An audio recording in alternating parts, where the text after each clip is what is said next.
내가 죽을 때까지 만약에 하나님을 만날 수 없다면 죽고 나서 육체 밖에서라도 하나님을 봅니다. 의지죠. 이게 욥의 믿음입니다. 저는 이 욥의 이 고백에서 어마어마한 will, 어마어마한 의지력을 느낍니다. 그의 믿음은 단순히 믿어지는 것에 반응하는 그런 믿음이 아니, 아주 쉽게 믿어지는 쉬운 믿음이 끝났을 때, 고난과 고통과 의심으로 믿음이 흔들릴 때 거기부터는 의지적으로, 능동적으로, 적극적으로 동사로서의 믿음을 행하는, 의지적으로 믿어가는 그런 믿음입니다.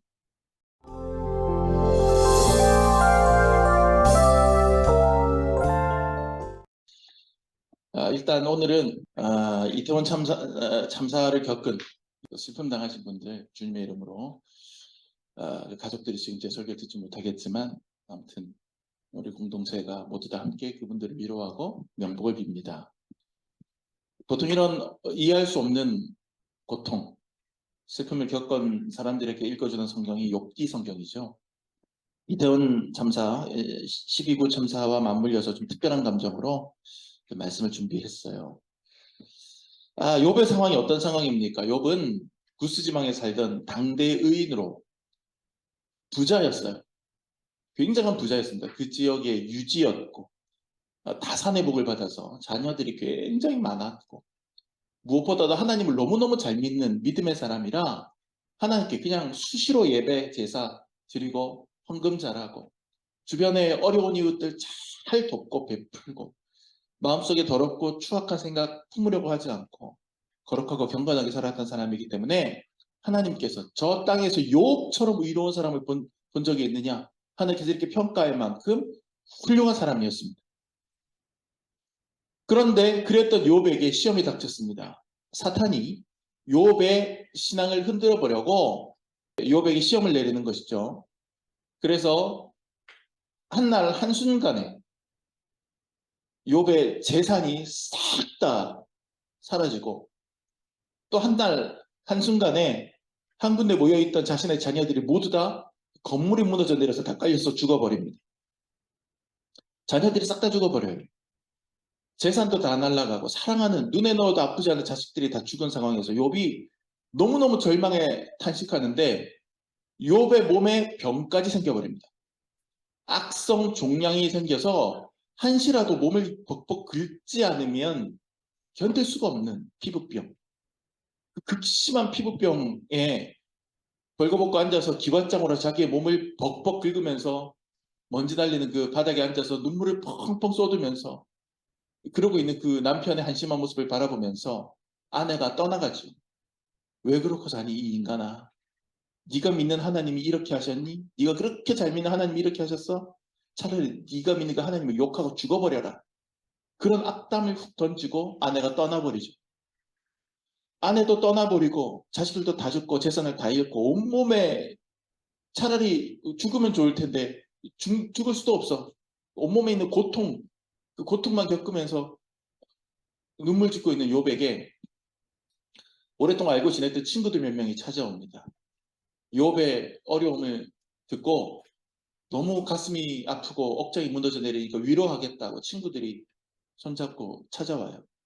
찾아와서 욥의 주변에 앉아서 욥이 처참한 상황을 보고 한마디도 말을 꺼내지도 못하고 인사 한마디도 못하고 황당해서, 아니 그 잘나가던 욥이 그냥 무소리 안 하고 지켜만 보다가 위로한답시고 친구들이 이제 말을 한마디씩 두마디씩 꺼내는데 그 말이 오히려 욥의 억장을 무너지게 만들고 오히려 욥이 더 부하가 나게 만드는 거예요.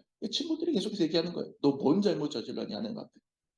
네가 그래도 뭔 죄를 지었으니까 네가 이런 고난을 받지. 하나님이, 그 의로우신 하나님이 네가 고난 겪을 만한 그 잘못된 일을 저지르지도 않았는데 지금 너한테 이런 벌을 주셨단 말이야. 너 잘못한 거 빨리 생각해서 하나님 앞에 회개해. 그렇게 오히려 그냥 속을 뒤집는 말을 하는 거예요. 이태원 참사, 12구 참사에도 그렇게 얘기하는 욥의 세 친구 같은 사람들 있잖아요. 지네가 이태원에 가지를 말지. 야, 걔네들 뭐 다 거기서 놀려고 갔던 애들이잖아. 이런 얘기들 해서 유가족들의 속을 뒤집어 놓는 사람들이 있잖아. 꼭 그런 사람들이 있어요. 본인들의 의의를 자랑하면서 너의 지금 당하고 있는 어려움은, 그 고난은 네가 잘못한 결과다. 그런 식으로 오히려 그 상처를 위로해 주지는 못하고 속에다가 소금을 상처에다 소금을 뿌리는 그런 걸 하는 거죠. 그래서 욥과 그의 세 친구 사이에 치열한 논쟁이 오갑니다. 이 논쟁은 지금까지도 기독교 신학계에서 답을 내지 못하는, 답이 안 나오는 논쟁이에요. 그걸 뭐라 하냐, 신학적으로 신정론 이렇게 불러요. 신정론. 하나님이 정의로운 분인가라는 논쟁이에요.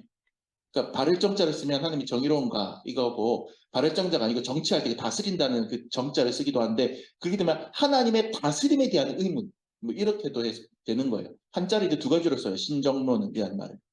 이 문제를 가지고 어째서 이 땅에 하나님이 다스리는, 선하시고 정의로우신 하나님이 다스리시는 이 땅에 이런 일들이 생기느냐라는 질문을 욥과 세 친구 사이에 계속해서 오고 가는 거예요. 계속해서.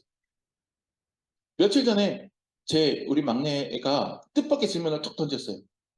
왜 세상에는 나쁜 것들이 생기지? 너무 놀랐어요. 6살짜리가 왜 세상에는 나쁜 것들이 생기지? 아니, 이거 신정론이라는 신정론에 대한 질문인데, 신학적으로. 이게 뭔 얘기지? 딱 가만 들어봤더니, 모기예요, 모기. 모기가, 이 세상에 왜 모기가 있지? 이런 거겠지. 왜? 근데 그 질문 자체가, 이 세상에는 왜 모기가 있지? 사람들을 아프게 하는 모기가 있지? 라는 아이의 그 질문이 확대하면 신정론의 질문이에요. 이 땅에는 왜 병이 생기지? 이 땅에서는 왜 이런 참사가 생기지?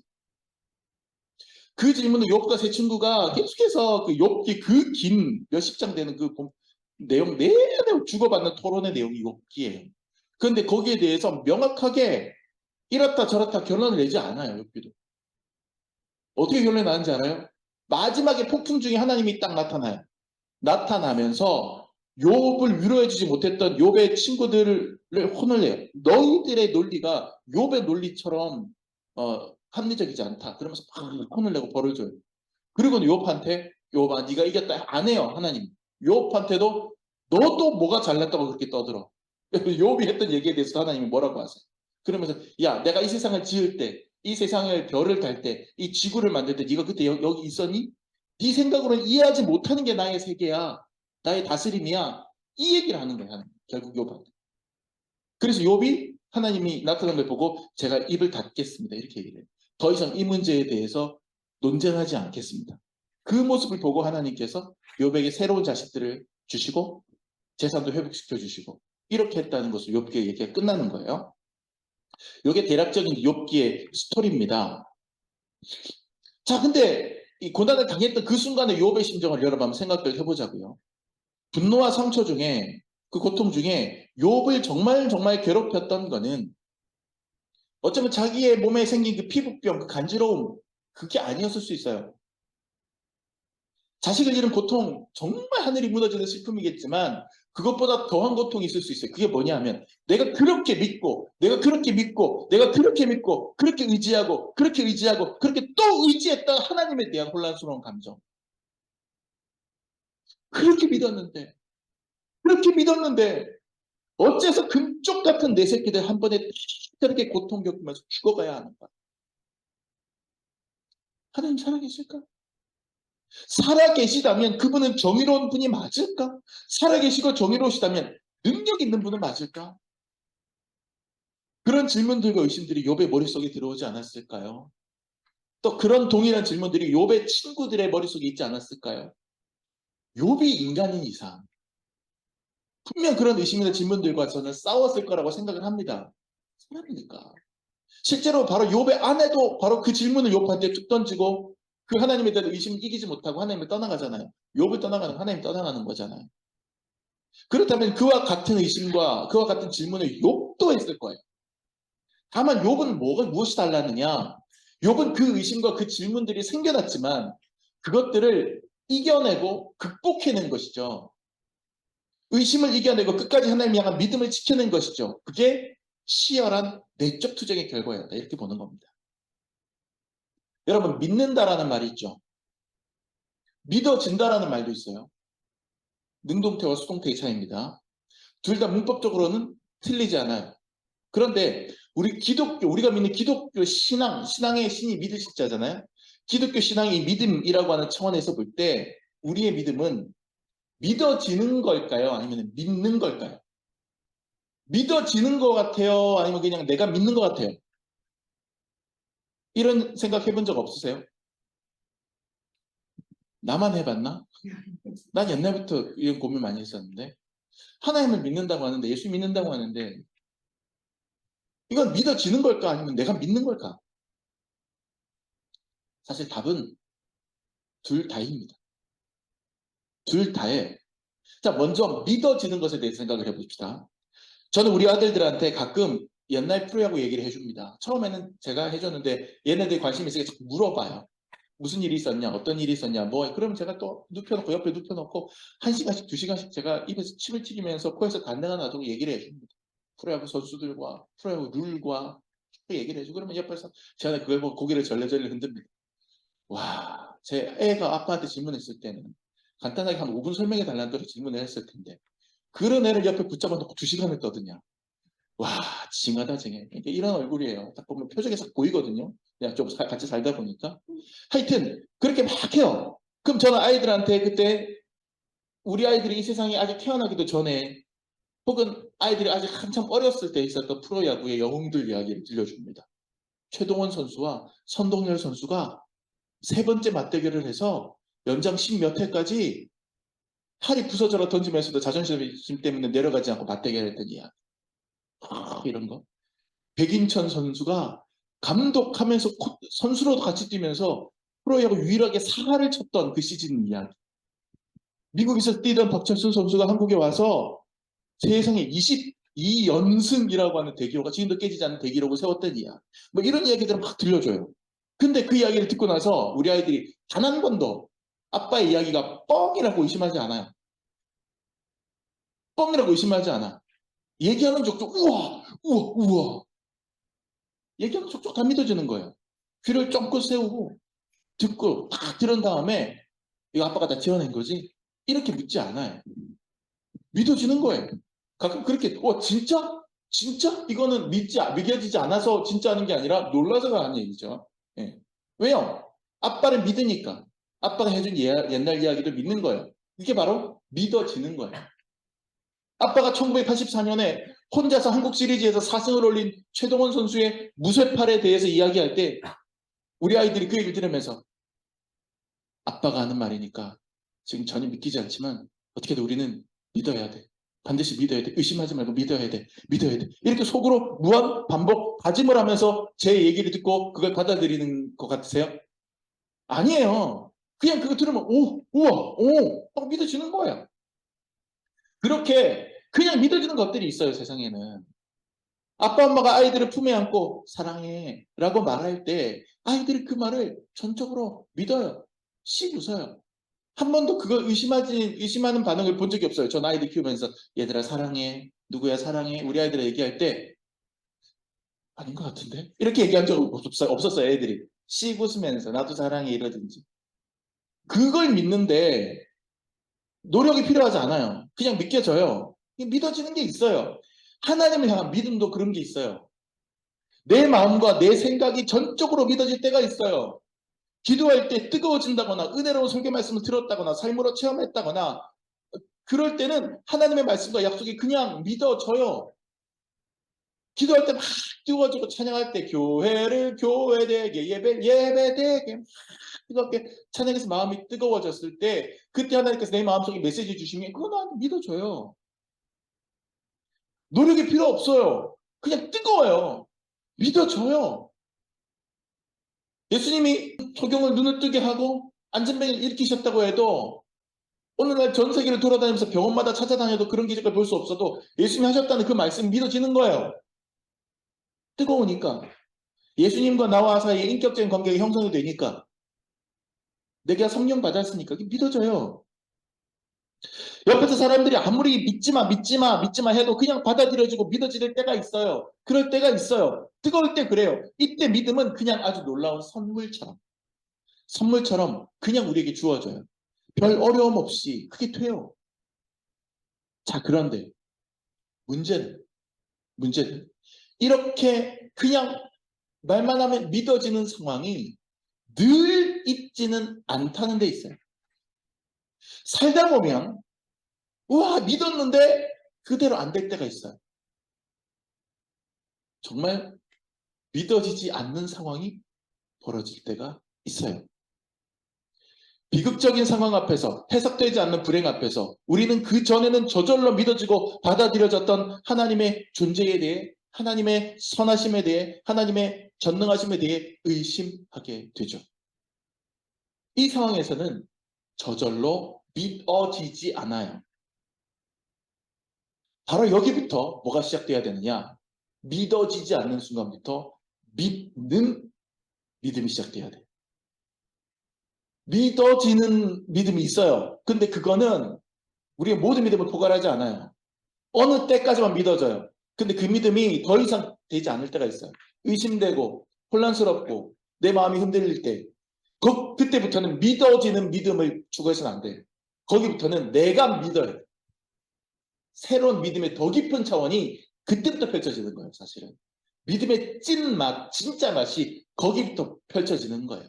그래서 히브리서 기자가 믿음은 바라는 것들의 실상이요 보지 못하는 것들의 증거다라고 11장에서 말을 했는데, 보지 못하는 것들의 증거, 보지 못하는데 내가 믿음을 가지면 그게 본 것처럼 내가 감각할 수 있어요. 그래서 믿음은 또 하나의 감각기관이라고 보는 거죠. 믿음은 새로운 차원의 문을 열어주는 것이에요. 자, 무빙워크나 에스컬레이터 타보셨죠? 공항 같은 데 가면 무빙워크 이렇게 있잖아요. 그 위에 딱 올라가면 어떻게 돼요? 저절로 지가 가요. 성격 급한 저 같은 사람은 그 무빙워크 위에서도 막 걸어가지만, 성격 느긋한 우리 둘째 같은 경우에는 그 위에 가면 걷지 않아요. 이렇게 있어요. 에스컬레이터 같은 경우도 마찬가지죠. 올라가 딱 쓰면 지 혼자 저절로 찌 올라가요. 그냥 올라가져요. 그냥 앞으로 전진해가져요. 내가 발을 움직이지 않아도 그냥 가져요. 그런데 무빙워크가 끝나는 지점이 있어요. 에스컬레이터가 끝나는 지점이 있어요. 그 지점에서도 내가 발을 내딛지 않고 가만히 있으면 어떻게 돼요? 이렇게 되죠. 아닌가요? 무빙워크가 끝나는 지점부터는, 거기부터는 내가 내 발을 내딛어요. 에스컬레이터가 끝나는 지점에서는 거기부터는 내가 내 발을 내딛어야 돼요. 믿어지는 지점이 끝나는 데서부터는 내가 능동적으로 믿으려고 노력을 해야 돼요. 그래서 믿음은 믿어지는 것도 있고 내가 믿는 것도 있는 거예요. 엘리베이터를 탔어요. 가만히 있어서 버튼만 띡 누르면 저절로 올라가요. 하지만 만약 이 건물 꼭대기에 몇 층은 엘리베이터가 설치되어 있지 않다고 생각해 보세요. 그러면 올라갈 수 있는 최대치까지 올라간 다음에 거기부터는 자기 다리로 계단을 올라가야 옥상까지 올라갈 수 있어요. 맨 꼭대기 층까지. 엘리베이터가 끝났다고, 저절로 나를 끌어올려주는 기계장치가 더 이상 작동하지 않는다고 건물이 거기서 끝나는 게 아니란 말이에요. 50층 건물에 엘리베이터가 45층까지만 설치되어 있다고 생각해 보세요. 그러면 건물은 45층이라고, 엘리베이터를 타고 내가 45층까지밖에 안 올라가 봤기 때문에 이 건물은 45층짜리 건물이라고 우기겠어요? 45층에서 내려서 꼭대기층까지 5층은 내가 내 다리로 올라가 봐야 되잖아요. 그런데 믿음이 단순히 믿어지는 것만 믿음이라면 45층까지만 올라가고 위에 5층은 내게는 존재하지 않는 걸로 생각될 수 있어요. 엘리베이터에서 나와서 걸어 올라갈 생각을 하지 않으니까. 하지만 그게 아니라는 거예요. 하나님께서 은혜를 베푸셔서 우리의 마음이 뜨겁게 해주시고 우리가 믿어지는 어느 순간까지 우리를 끌어당겨 주시지만, 이런 이해할 수 없는 일들 앞에서는 우리가 하나님 앞에 더 적극적으로 믿으려고 노력을 하는 그 자세가 필요해. 그래야 그 위치까지 올라갈 수 있는 거예요. 근데 그것을 걸어 올라가려고 하지 않으니까, 단순히 나를 끌어올렸던 그 기계 장치에 의존하듯이 믿어지는 것에만 의존하니까 그것이 끝나는 지점에서는 하나님 없는 것처럼 느껴지고, 그것이 끝나는 지점에서는 내 믿음이 묻어지는 것처럼 느껴지는 거예요. 믿어지는 수동태의 단계가 멈추게 되면 그 다음부터는 내가 믿는 능동태의 단계로 나아가야 되는 겁니다. 여러분 생각해 보세요. 믿는다. 문법적으로 이게 뭡니까? 명사예요? 뭐예요? 동사 아니에요? 동사? 제가 알기로는 믿는다. 동사죠. 동사라는 것은 뭡니까? 행동을 한다는 얘기. 동사. 어떤 면에서 믿음은 사랑과도 비슷합니다. 사랑도 이제 동사잖아요. 사랑한다. 사랑도 수동적인 단계가 있어요. 엘리베이터 타고 가는 단계가 있어요. 예, 내가 아무것도 안 해도 그냥 사랑하게 되는 단계가 있어요. 흔히 그래서 사랑에 빠진다 이런 표현하죠. 예, 사랑을 느낀다 이렇게도 이야기해요. 그건 내가 노력하지 않아도 그냥 누군가를 사랑하게 될 때가 있어요. 누군가를 보면 심쿵하고 심멋하고 예? 그냥 너무 예뻐 보이고 그냥 사랑스러워 보이고 꼭 남녀 간의 사랑이 아니더라도 뭐 기르는 반려견, 반려묘 아니면은 내 주변에 있는 사람들, 목사로서 여러분 교인들을 사랑하는 것, 이때는 내가 굳이 그 사람을 사랑하려고 하지 않아도 그냥 사랑의 감정을 느끼고 사랑의 행동을 하게 됩니다. 목사로서 저 양반이 어떤 인생을 살아왔던 사람이라도 이 문턱 넘어가지고 와서 이 자리를 차지해서 그 자리에 앉아서 이 신앙생활을 해주기만 한다면 개척교회 목사로서는 그냥 그 사람 사랑스럽게 느껴져요. 여러분 경험 안 해봐서 모르시죠? 제가 여러분 얼마나 사랑하는지 아십니까? 그런데 여러분 어느 단계가 지나고 어느 시기가 지나면 더 이상 저절로 사랑하게 되는 단계가 끝나게 됩니다. 부부가끼리도 너무너무 사랑해서 결혼을 했는데도 어느 시기가 지나게 되면 부부가 왼수처럼 보일 때가 있고요. 부부끼리 눈에 핏대를 세우고 싸우게 될 때가 있고요. 아우 정말 저 인간 저 왼수 아우 이러면서 서로 그냥 이럴 때가 있는 거죠. 상대의 허물이 보이고 상대의 결점이 보입니다. 더 이상 예전처럼 눈에서 꿀이 뚝뚝 떨어지지 않습니다. 미워집니다. 서운해집니다. 교회 문턱만 넘어와서 자리만 채워줘도 그냥 너무너무 사랑스러워지던 보이던 그런 교인들이 내 속을 뒤집어 놓고 목사의 속을 뒤집어 놓을 때 목사도 사람인지라 그 사람이 미워질 때가 있는 거예요. 그 사람 사랑하기 힘들 때가 있는 거예요. 여기서 많은 사람들이 착각합니다. 그때 사람들이 결론 내립니다. 나는 더 이상 이 사람을 사랑하지 않아. 사랑이 식어버렸어. 왜 이렇게 되는지 아세요? 사랑을 그저 느끼고 그 안에 폭 빠지는 그런 수동태의 사랑으로만 생각하기 때문이에요. 그러니 나를 데려다주는 에스컬레이터가 끝나면, 나를 데려다주는 엘리베이터가 끝나면, 나를 데려다주는 무빙워크 지점이 끝나면 여기서부터 난 더 이상 사랑하지 않아. 사랑이 느껴지지 않아. 이렇게 되는 거죠. 하지만 사랑한다. 이것도 뭡니까? 동사입니다. 그렇죠? 사랑을 동사로 생각한다면 아직 게임은 끝나지 않았어요. 설레지 않아도 예뻐 보이지 않아도 우리는 그에게 사랑을 베풀 수 있습니다. 다가갈 수 있습니다. 상대를 포기하지 않을 수 있습니다. 그래서 교회 문턱을 넘어와서 앉았을 때 그 눈에서 꿀 뚝뚝 떨어지는 그런 사랑의 마음으로 교인을 바라보지 않아도 목사가 내 속을 그렇게 속이고 뒤집어 놓는 그런 사람이라고 할지라도 그 사람을 위해서 내가 기도하고 노력하고 축복하는 사랑의 행동을 하는 거예요. 사랑을 하는 거예요. 느끼는 게 아니라 하는 거예요. 행동으로. 사랑은 동사입니다. 그래서 성경이 이 얘기를 할 수 있는 거예요. 원수를 사랑하라. 만약에 사랑이라는 것이 단순히 감정적으로 느끼고 사랑되어지는 것이라면 원수를 사랑하라는 게 말이 됩니까? 이건 마치 배부르게 굶겨라. 배부르게 굶겨라. 라고 하는 말처럼 형용모순이잖아요. 원수를 사랑하라. 그런데 사랑은 그런 게 아니죠. 사랑은 단순히 느끼는 게 아니라 억지로라도 노력을 해서 할 수 있는, 아니 그렇게 해야만 하는 동사의 개념이기 때문에 원수도 사랑하라고 말할 수 있는 거예요. 믿음도 그렇습니다. 믿음도 그래요. 믿는다라는 말이 헬라어 피스티오, 믿는다. 이 말이 동사라는 이 변하지 않는 사실은 믿어지지 않을지라도 의지적으로 최선을 다해서 믿으려고 노력하는 것이 가능하다는 뜻이에요. 그런 의미에서 기독교적 믿음, faith, 믿음은 하나의 의지, will, 의지입니다. 난 믿기 위해서 의지적으로 노력하는 거죠. 믿으려고 하는 의지, 어떤 상황에서도 의심 극복하고 하나님을 향한 믿음을 포기하지 않으려고 하는 처절한 몸부림, 그 간절하고 뜨거운 동사의 노력을 하나님은 기다리시며 기대하십니다. 그래서 아까 우리가 예배 전에 불렀던 찬양, 날마다 숨쉬는 순간마다 3절 가사가 어떻게 됩니까? 인생의 어려운 순간마다 주님 약속 생각해보네. 그 다음 가사가 내 맘속에 믿음 잃지 않고 말씀 속에 위로를 얻네. 이렇게 되나요? 내 맘속에 믿음을 잃지 않는, 내가 붙잡으려고 노력하는 거예요. 돌고 돌고 돌아서.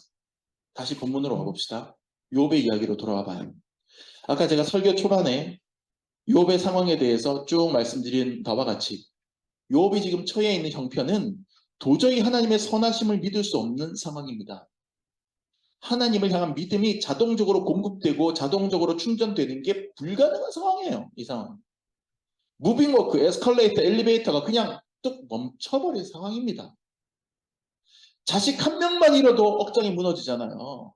그 한 명만 잃어도 억장이 무너지는데 하루의 사고로 한 자리에서 자식들이 싹 다 죽었어요. 재산도 싹 다 날렸어요. 아내도 떠났어요. 몸에 병도 생겼어요. 그런데도 하나님의 사랑을 믿으라고. 그런데도 하나님이 나를 사랑한다고 믿으라고. 여기에 대하여 욥이 무엇이라고 말하고 있는지 이제 오늘 본문을 들여다봅시다. 23절, 24절 다 같이 읽읍시다. 시작. 나의 말이 곧 기록되었으면 책에 씌어졌으면 철필과 납으로 영원히 돌에 새겨졌으면 좋겠노라.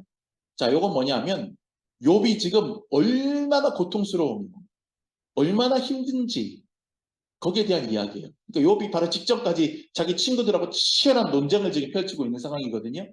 자기가 친구들하고 했을 때 자기를 변호하는 얘기를 했을 거 아니에요. 내가 너무 니네 나를 이런 식으로 몰아붙이지 마. 나 너무 억울해. 욥이 자기 입장에서 막 했던 모든 이야기 그게 그냥 하는 얘기가 아니라 반드시 좀 새겨졌으면 좋겠다. 길이 남았으면 좋겠다. 이 얘기는 누가 내 얘기 좀 들어줘. 제발 좀 내 얘기 좀 인정해줘. 내 목소리가 허공 흐트러지지 않도록 해줘. 이 얘기잖아요. 그 정도로 지금 욥은 절박한 상황이에요. 고난의 외침이 절절하다는 얘기예요.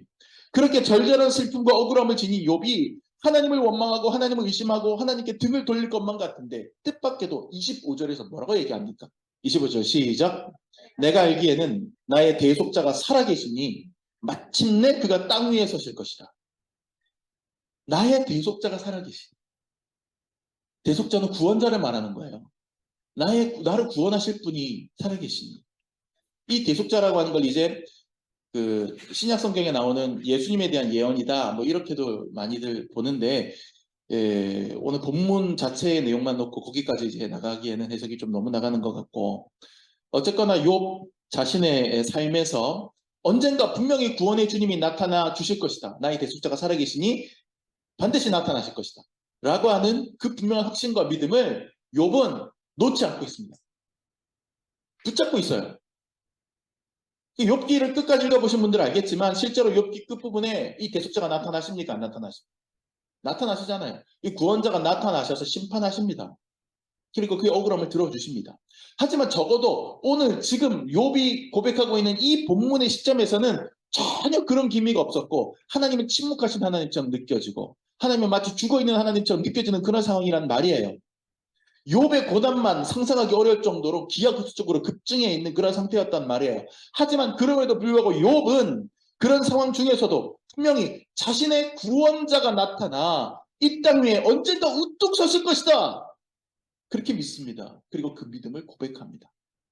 심지어 욥의 이 믿음이 정말 진심, 소름 끼칠 정도의 믿음인 이유는 26절 때문입니다. 내 가죽이 벗김을 당한 뒤에도 내가 육체 밖에서 하나님을 보리라. 와, 무시무시하죠. 가죽이 벗김당한 뒤에도 육체 밖에서 하나님을 보리라. 이 구절은 좀 해석이 여러 가지가 가능합니다. 섬뜩하죠. 자, 일단 가죽, 스킨, 영어 성경을 찾아봐도 스킨이라는 말이 나오거든요. 이게 뭐냐면 지금 욥이 앓고 있는 병이 뭡니까? 피부병이에요. 피부병을 벅벅벅 긁고 있단 말이에요. 피부병을 심하게 앓고 있는 욥의 상황에 빗대어서 이 피부병 때문에 내 가죽이 모조리 다 벗겨지게 될지라도 긁다가 가죽이 모조리 벗겨지게 될 것이다 라고 하는 비관적 전망을 얘기하는 것이라고 해석할 수가 있고 또 하나는 이 피부병 때문인지 어떤 상황이든지 간에 하여튼 욥이 죽는 상황. 사람이 죽으면 몸이 썩잖아요. 그쵸? 예, 그래서 육체가 썩잖아요. 어차피 육체에서 썩어져서 육체 밖으로 내가 나올지라도 내 혼이 육체 밖으로 빠져나올지라도 거기서조차도 내가 하나님을 보겠다. 어느 쪽으로 해석하더라도 육체적으로는 다시는 회복되지 못하고 내 몸의 생명이 끝나는 상황을 얘기하는 겁니다. 내 가죽이 벗겨질지 하는 게. 그러니까 만약 자기가 죽어서 몸과 가죽이 다 벗겨지고 썩어지는 상황이 온다고 할지라도 자기는 그럼에도 불구하고 그렇게 벗겨지고 썩어진 몸 밖에서라도 결국에는 하나님을 만나고야 말 것이다 라고 하는 선언이에요. 엄청난 의지의 표현입니다. 그럼 이거는 그냥 내가 믿어지는 믿음이 아니에요. 이거는 내가 정말 이를 악물고 믿는 거예요. 욥의 상황을 한번 생각해 보세요. 욥은 지금 이 믿음을 표현하기까지 욥이 얼마나 이를 악물고 믿었을까요? 이건 저는 정말 이를 악물고 믿는 믿음이라고 생각합니다. 내가 죽을 때까지 만약에 하나님을 만날 수 없다면, 죽고 나서 육체 밖에서라도 하나님을 보는 의지죠. 이게 욥의 믿음입니다. 저는 이 욥의 이 고백에서 어마어마한 어마어마한 의지력을 느낍니다. 그의 믿음은 단순히 믿어지는 것에 반응하는 그런 믿음이 아니, 아주 쉽게 믿어지는 쉬운 믿음이 끝났을 때, 고난과 고통과 의심으로 믿음이 흔들릴 때, 거기부터는 의지적으로, 능동적으로, 적극적으로 동사로서의 믿음을 행하는, 의지적으로 믿어가는 그런 믿음입니다.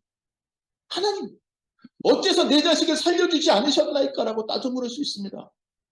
아마 욥도 마음속으로는 수백 번, 수천 번 피눈물을 흘리며 그렇게 물었을 겁니다. 하지만 그 고통의 질문 끝에 욥은 결국 하나님을 더 믿기로 결단하고, 더 믿으려고 노력하고, 더 믿는다고 고백합니다. 믿고자 하는 그의 강력한 의지로, 심지어 내가 이 땅에서 응답받지 못하고 죽어버린다고 할지라도 하나님을 내가 만나게 되고야 말리라고 고백하는 엄청난 믿음을 지금 욥이 보여주는. 여러분, 핸델의 오라토리오 메시아, 유명한 작품이죠. 이 오라토리오라고 하는 거는 음악적으로 이제 성경에 나오는 내용들 같은 거를 연기하지 않고 그냥 노래하듯이 쭉 이제 우리가 흔히 요즘 하는 칸타타 비슷한 그런 거예요. 노래로 쭉 이제 그 스토리를 표현해 나가는, 신앙적인 것들을 노래로 표현하는 거, 합창도 나오고 중청도 나오고 독창도 나오고 이렇게 나오는데, 이 핸델의 메시아라는 오라토리오는 3부로 구성되어 있어요. 3부. 3부는 이제 구약 성경에서 예수님 오실 것이다, 메시아가 오실 것이다라고 예언하는 내용과 그것이 성취되는 것. 그래서 예언과 성취, 그러니까 예언과 탄생. 2부가 예수님의 고난과 속죄, 고난 당하시고 십자가에서 하는 것. 그리고 3부가 부활과 영생, 이렇게 되어 있습니다. 우리가 잘 아는 그 할렐루야 코러스는, 할렐루야, 요거는 2부 고난과 속죄 부분의 하이라이트 끝부분이에요. 피날레. 자, 그러면 2부에서 할렐루야 할렐루야 2부에서 예수님의 고난을 찬양하는 노래가 끝났어. 그리고 3부는 딱 넘어가. 3부에서 이제 예수님이 부활하시고 영원한 생명을 얻는, 고난을 끝내고 역전의 스토리가 펼쳐지는 그 얘기가 나오거든요. 3부에. 근데 그 3부의 첫 곡이 뭐냐? 여성 혼자 나와서 부르는 소프라노 독창곡이에요. 그게 바로 우리가 갖고 있는 찬송가에 그 곡이 들어와 있어요. 찬송가 170장. 가사는 그 내용을 갖다가 거의 갖고 오긴 했으나 그 원곡의 내용이 아니라 우리 감리교회 장치자 존 웨슬리 목사님의 동생인 찰스 웨슬리 목사님이 썼던 시를 갖다가 붙여놨어. 내용은 흐름은 비슷한데 원곡의 가사는 아니에요. 원곡의 가사는 바로 오늘 우리가 알게 된 욥기 19장 25절 26절. 나의 대속자가 살아계시니 그가 반드시 나타나서 이 땅에 서리라. 내가 내 가죽이 벗겨질지라도 내 몸 밖에서라도 그분을 만나리라. 이 말씀으로 3부의 첫 독창이 들어가는 거예요. 그게 뭐냐 하면 우리 찬송가 170장. 내 주님은 살아계셔, 이 곡이에요. 핸델의 메시아 1부는 예언과 탄생이에요. 2부는 고난과 속죄, 3부는 부활과 영생. 2부에서 처절한 고난을 노래하고 3부의 부활과 영생으로 넘어가는 첫 곡이 욥기의 구절이었다는 얘기예요. 그러니까 고난의 끝에서 부활의 영광으로 넘어가는 그 중간에 욥의 고백을 배치해 놓은 거예요. 한델이. 내 가죽이 벗김당한 뒤에도 내가 하나님을 보리. 몸 밖에서라도 하나님 보리. 나의 대속자가 살아계십니다. 내 주님 살아계십니다. 이것이 시사하는 바가 크죠. 우리는 이해할 수 없는 고난의 길에 설 때가 있습니다. 믿음이 흔들리고 의심의 파도가 높을 때가 있습니다. 더 이상 믿고 싶어도 믿어지지 않을 때가 옵니다. 하지만 그러한 고난을 이겨내고 부활과 영생의 자리로 들어가서 더 이상 울지 않고 더 이상 아프지 않고 더 이상 혼란스럽지 않고자 한다면 우리는 욥처럼 그 중간 단계에 고난과 부활 사이에 의지적인 믿음의 고백을 해야 되는 거예요. 믿어져서 믿는 게 아니라 길을 쓰고 믿으려고 해야 되는 거예요. 깨놓고 얘기하면, 톡 깨놓고 얘기하면. 이 땅에서 이별한 이들을 부활할 때에 만나게 될 것입니다. 하나님의 품 안에서 영생하며 재회하게 될 것입니다. 내 가죽이 벗겨지고 내 살이 썩어져도 이 땅에서 그렇게 무너져 내릴지라도 그럴지라도 나는 반드시 하나님을 만나고야 말 것입니다. 만날 것입니다. 이러한 강력한 고백과 믿음, 욥의 이 무지막지한 믿음이, 그 강력한 의지가 오늘날 이러저러한 여러 고난을 만나서 몸부림치는 이 땅의 많은 사람들, TV 모니터에 나오는 사람들, 그리고 그것을 지켜보고 실제로 우리의 인생 속에서 여러 가지 고난을 겪어내야 하는 저와 여러분에게 그대로 나타나게 되기를 바랍니다.